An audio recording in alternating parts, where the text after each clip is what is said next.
O território onde atualmente se situam a Palestina e Israel é um dos mais conflituosos do mundo. Para entender essa situação, é importante retornar ao período próximo a 1250 a.C., quando, segundo a tradição bíblica, os hebreus se libertaram de uma longa fase de escravidão no Egito e voltaram para a Palestina.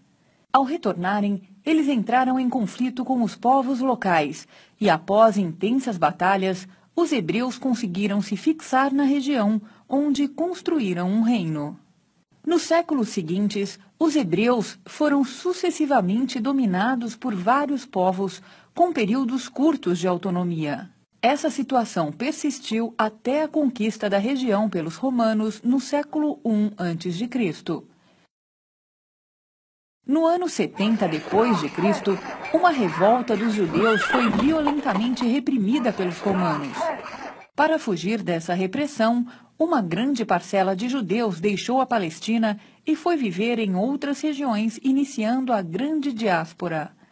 Dispersos pelo mundo, seus descendentes sofreram perseguições em vários momentos, mas a maior parte procurou manter sua identidade cultural.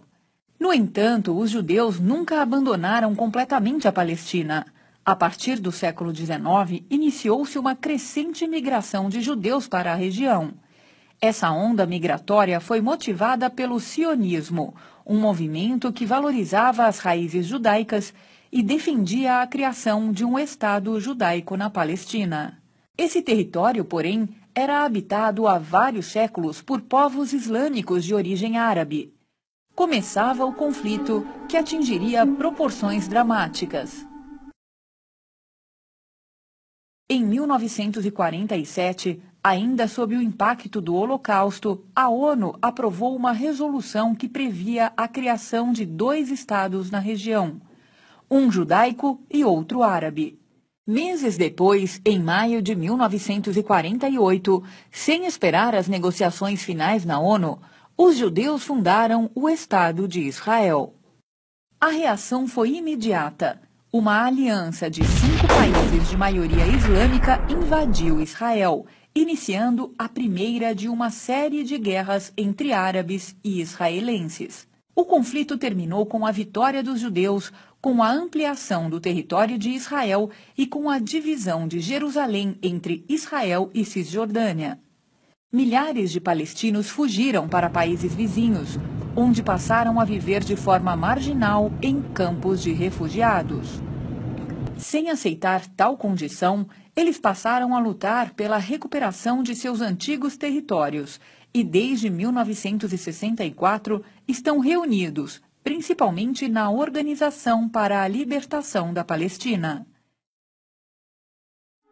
Em 1967, diante da tensão crescente, uma aliança entre Egito, Jordânia e Síria bloqueou o acesso de Israel ao Canal de Suez. O resultado foi a Guerra dos 6 Dias, que também terminou com a vitória israelense e com a ocupação de novos territórios por Israel, além de ter intensificado a emigração palestina. Em 1973, egípcios e sírios lançaram ataque contra Israel com o objetivo de reconquistar as terras perdidas. Também vencida por Israel, a Guerra do Yom Kippur provocou enorme crise mundial ao aumentar os preços do petróleo. Após as guerras, os governos de Israel e dos países árabes decidiram buscar entendimento por meio da diplomacia. A primeira iniciativa foi a assinatura do Acordo de Camp David. Mas a questão palestina continuou sem solução. A partir de 1987, palestinos começaram a atacar com pedras as forças israelenses, em um movimento espontâneo conhecido como Intifada. 6 anos depois, com o Acordo de Oslo, foi criada a Autoridade Nacional Palestina, que passou a controlar a faixa de Gaza e a cidade de Jericó. Mas esse acordo não agradou a muitos palestinos, pois Israel manteve o domínio sobre a maior parte dos territórios. Em meio a interesses divergentes, as negociações de paz não avançaram, e em 2000 iniciou-se outra intifada, impulsionada pela expansão das colônias judaicas em terras árabes e pelo cerco do exército israelense às cidades palestinas. Em razão dessa nova onda de atentados, israelenses passaram a reivindicar a construção de um muro para separar judeus e palestinos. A barreira começou a ser erguida em 2002. Ao longo da década de 2000, diversas tentativas de paz fracassaram. De um lado, grupos judaicos se recusam a aceitar um Estado palestino livre. De outro, segmentos árabes não reconhecem a existência de Israel. Enquanto judeus vivem sob a ameaça de atentados e sofrem ataques por parte de militantes palestinos radicais, os palestinos convivem com as ações do exército israelense e com um muro em suas fronteiras que segrega a população e restringe a liberdade.